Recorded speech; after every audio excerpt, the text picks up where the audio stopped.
This is the national program. You will be hearing in a few minutes a play by George Bernard Shaw, the Dark Lady of the Sonnets. But beforehand, that most eminent of dramatists, who is here in the studio in person, has a few words to say by way of preface.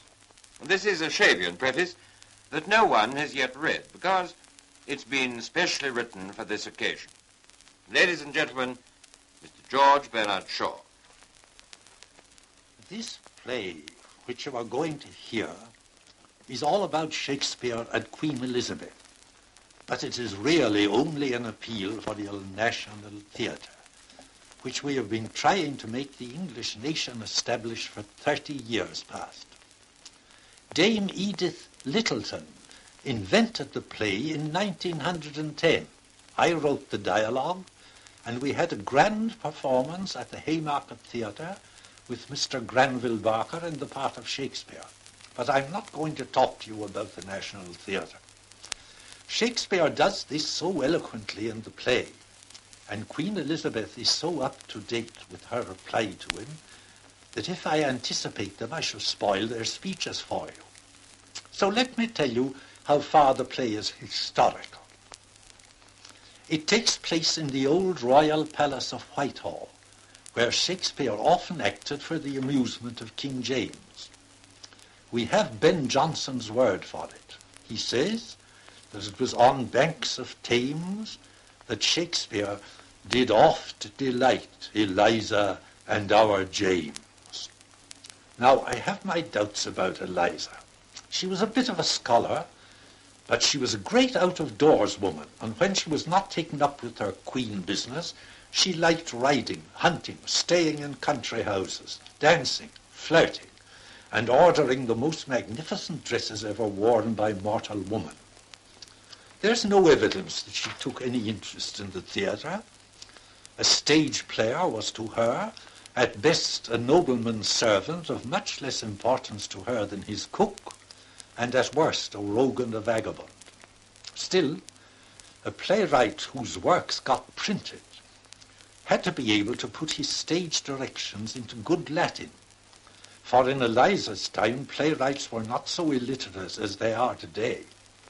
Chapman and Ben Jonson would have died rather than write, he exits, she exits, they exit, instead of the good Latin exit and exeunt. Even Shakespeare, who according to Ben Jonson had little Latin and less Greek, knew better than that. And so Queen Elizabeth, if she had ever heard of Shakespeare, would have allowed him a disreputable sort of middle-class professional rank. But my own belief is that she never did hear of him, and that the name Will Shakespeare meant absolutely nothing to her. When Dame Edith planned this play, we both thought that it was high time to introduce them to one another. And now, as there's nothing about either Will or Eliza in the title of the play, you may be wondering who on earth the Dark Lady was. Well, nobody knows, but there was a Dark Lady all the same.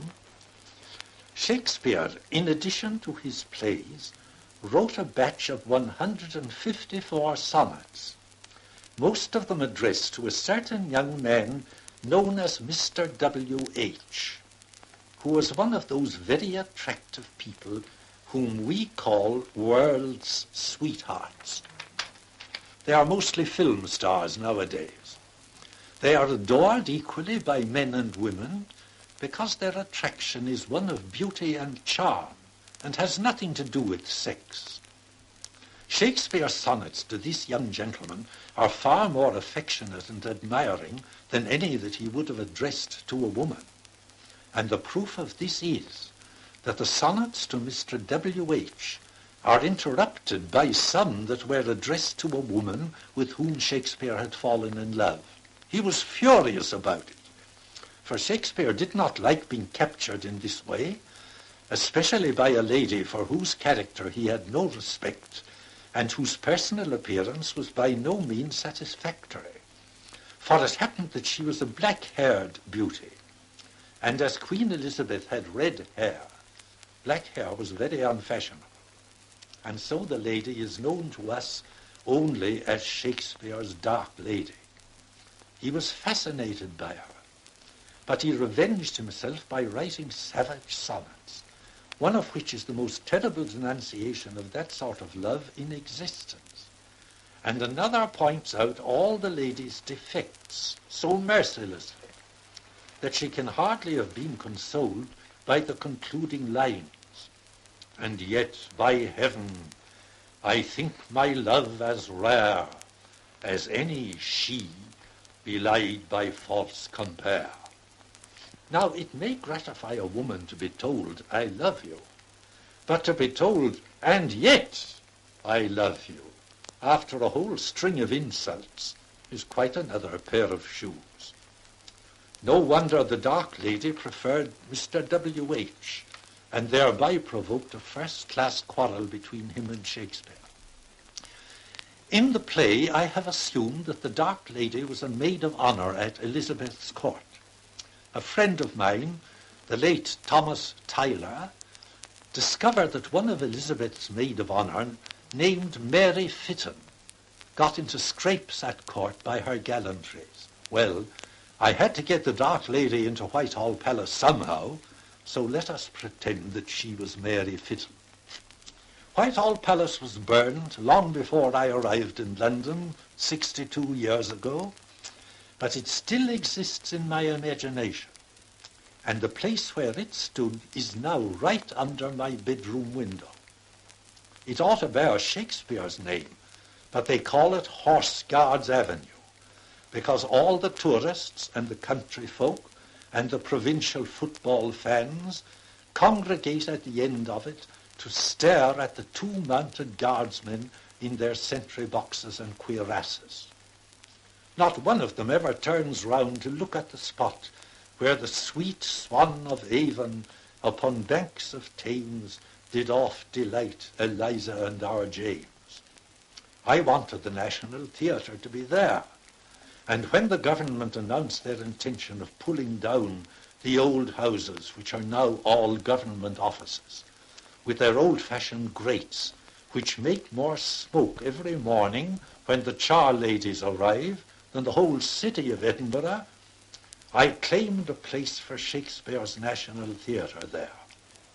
But the government had never heard of Shakespeare, and my dream of seeing the National Theatre from my window was shattered by an assurance that when the site was filled up with the new offices, I should not be able to see anything at all.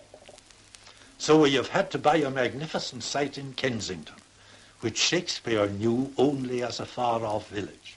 And now, I ask you to imagine the old palace still standing.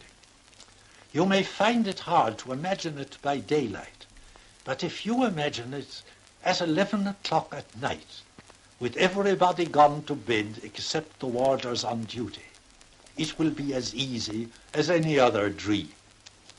As I see it, the place is a terrace overlooking the river, with the Queen's apartments on one side and a gateway on the other. Now, have you got that? Right. Then up goes the curtain.